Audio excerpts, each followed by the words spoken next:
नमस्कार, दर्श न्यूज देख रहे हैं आप। मैं हूं दिव्यांशु। इस वक्त की बड़ी खबर आ रही है जहां पर कांग्रेस नेता कन्हैया कुमार के सपने टूट गए हैं और कांग्रेस नेता कन्हैया कुमार को लेकर चर्चा थी कि बेगूसराय सीट से वो लड़ेंगे लोकसभा चुनाव, एक बार फिर से गिरिराज सिंह के खिलाफ ताल ठोकेंगे। लेकिन ऐसा लग रहा है कि उनका सपना चूर चूर हो जाएगा, क्योंकि सीपीआई ने ऐलान कर दिया है। सीपीआई महासचिव डी राजा ने आज प्रेस कॉन्फ्रेंस करके बेगूसराय सीट पर उम्मीदवार की घोषणा कर दी है। जी हां, अवधेश कुमार राय, कॉमरेड अवधेश कुमार राय सीपीआई की तरफ से उम्मीदवार होंगे, इंडिया गठबंधन की तरफ से उम्मीदवार होंगे। हालांकि अभी तक इंडिया गठबंधन में सीटों का बंटवारा नहीं हुआ है, लेकिन उम्मीदवार के नाम का ऐलान होने लगा है। कल आरजेडी की तरफ से 4 कैंडिडेट्स के नाम का ऐलान हुआ, वहीं आज सीपीआई ने बेगूसराय सीट पर अपने उम्मीदवार का नाम ऐलान कर दिया है। अवधेश कुमार राय इंडिया के उम्मीदवार होंगे आगामी लोकसभा चुनाव में बेगूसराय सीट से। जी हां, बेगूसराय वही हॉट सीट है जहां से गिरिराज सिंह लड़ते हैं, जहां से बीजेपी के फायर ब्रांड नेता गिरिराज सिंह लड़ते हैं और पिछले लोकसभा चुनाव में कन्हैया कुमार लड़े थे वहां से सीपीआई की तरफ से। और भले ही कन्हैया कुमार को हार मिली थी, लेकिन काफी जबरदस्त उन्होंने टक्कर दी थी। काफी अच्छा उन्होंने चुनाव का जो प्रचार है वो किया था, लोगों का समर्थन भी मिला था। ऐसे में कयास लगाए जा रहे थे कि एक बार फिर से कन्हैया कुमार बेगूसराय सीट से उतरेंगे, इस बार कांग्रेस के टिकट पर, क्योंकि कांग्रेस में शामिल हो गए हैं कन्हैया कुमार।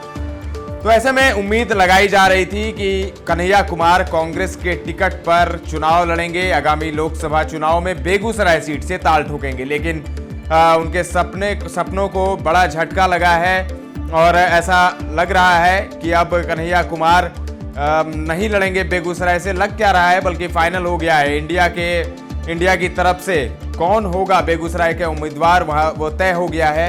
अवधेश कुमार राय होंगे सीपीआई की तरफ से, इंडिया की तरफ से उम्मीदवार होंगे। जहां तक बात है सीटों के बंटवारे की, अभी तक इंडिया गठबंधन में सीटों का बंटवारा नहीं हुआ है, कैंडिडेट्स के नाम का ऐलान हो रहा है।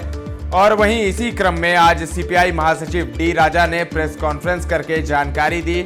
Keeping in view the primary objective of defeating BJP at national level, we are having seat sharing negotiations in different states. Some states things are very clear. Some other states we are discussing. Within our party also we are discussing. What I am trying to say, these elections, I appeal to media also. Media also should tell the facts to the people, and in order to strengthen our democracy, media is one of the 4 pillars of our democracy, and media has its own role to play. You convey the real situation to the people. That's what I am requesting.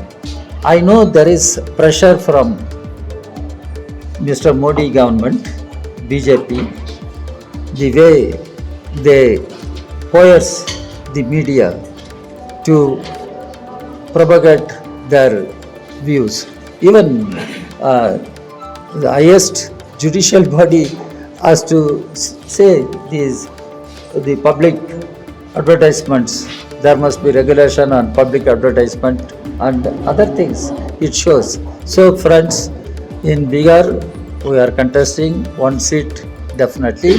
For one seat we are negotiating, and we are part of India bloc, and our objective is to defeat BJP in the state of Bihar. Sir, which are the one more seat you are negotiating with?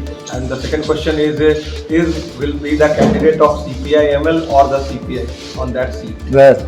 The second seat where you are negotiating. नहीं, हम लोग ने एक चीज clear कर दिया कि seat sharing का चर्चा अभी खत्म नहीं हुआ। जब खत्म होगा महागठबंधन का तरफ से आपको पूरा सूची दिया जाएगा। अभी हम लोग को बेगूसराय सीट मिला है और बेगूसराय का सीट में कल हमारा पार्टी का एग्जीक्यूटिव का बैठक हुआ।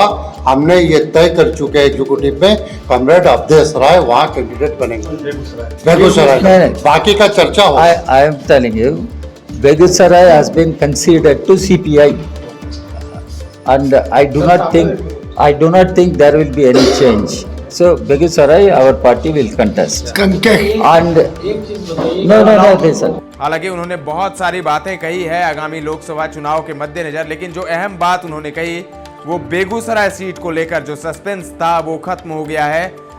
ऐसी खबरें चल रही थी कि आरजेडी और कांग्रेस के बीच खींचतान चल रही है बेगूसराय सीट को लेकर, क्योंकि कांग्रेस चाहती थी कि वो सीट उसे मिले और वो कन्हैया कुमार को वहां से चुनाव लड़ाए, लेकिन ऐसा हो नहीं पाया। और डी राजा ने कहा कि आरजेडी से उनकी बात हो गई है और अब जो खबर सामने आ रही है अवधेश कुमार राय बेगूसराय से ताल ठोकेंगे। लेकिन एनडीए की तरफ से बेगूसराय में कौन उम्मीदवार होंगे अभी तक ये क्लियर नहीं हुआ है। जैसा कि कहा जा रहा है कि एक बार फिर से गिरिराज सिंह ही वहां से उम्मीदवार होंगे, लेकिन कई मीडिया रिपोर्ट्स में यह भी कहा गया है कि इस बार गिरिराज सिंह का पत्ता कटने वाला है। तो अब देखिए, उम्मीदवारों के नाम का ऐलान हो रहा है, सीटों का बंटवारा हुआ नहीं है। एनडीए में भले ही सीटों का बंटवारा हो गया है, लेकिन उम्मीदवार के नाम का ऐलान नहीं हुआ है। लेकिन इंडिया गठबंधन में सीटों का बंटवारा नहीं हुआ है, लेकिन उम्मीदवार के नाम सामने आ रहे हैं। तमाम अपडेट्स आपको देते रहेंगे। बने रहें दर्श न्यूज के साथ।